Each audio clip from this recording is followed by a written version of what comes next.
Teacher admin can hold gradebooks for your different classes.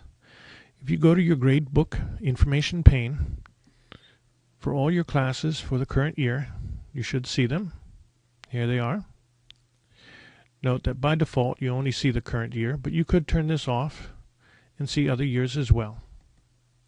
Let's go back to current year only. Now here I have my classes. Some of these I've already entered units and assessments for them. Let me click one of these and open it.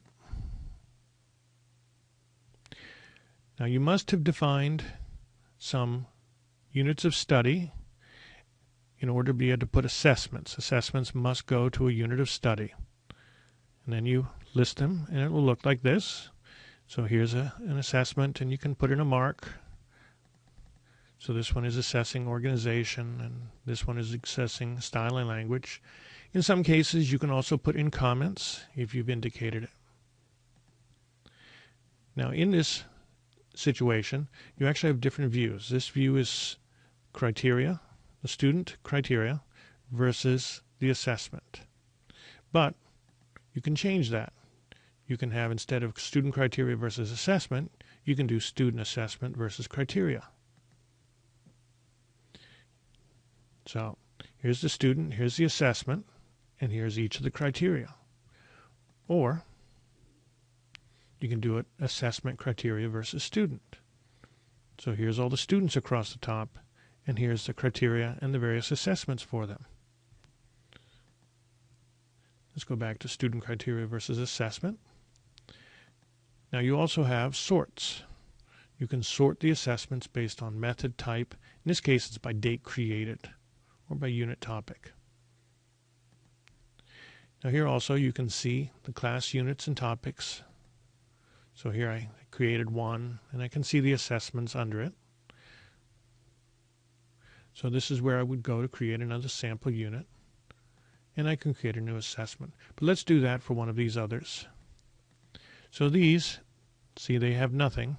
And when I click on one of these, this class has no assessments defined for it. It has no criteria defined for it. That's expected. That's what a blank gradebook will look like. And the first thing I'll do is go in and make a unit.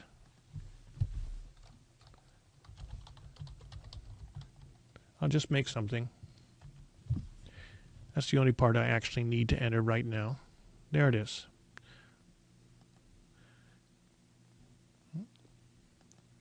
Now I come back here and let me make a new assessment.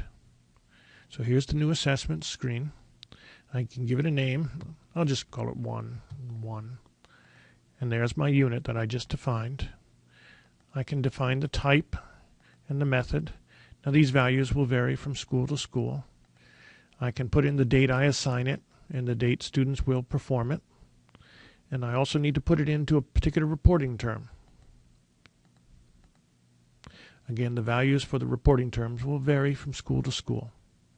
Now if I want to show a comment in my gradebook, I'll need to turn this on. And this is just serving as an internal flag, whether or not it's a major assessment.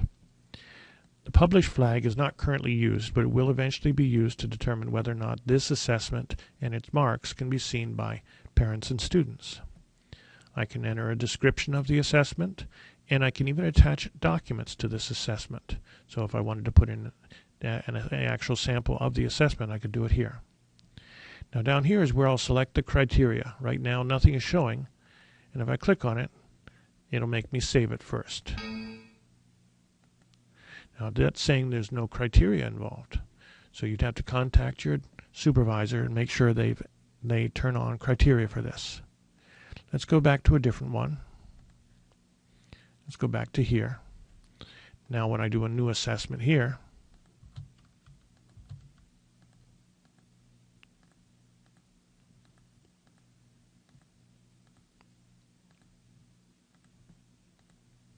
there. This class had criteria defined for it. And I can indicate one or more of these to show up. So I'll save that. And when I come back here, let me refresh it. And there it is. That's the new one.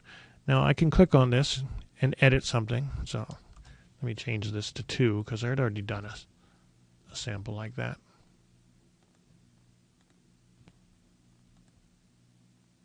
There, that's better. And I can enter marks. I can put in comments accordingly. Now, of course, any of this information can always be exported, sent to the printer, or saved to a file this way.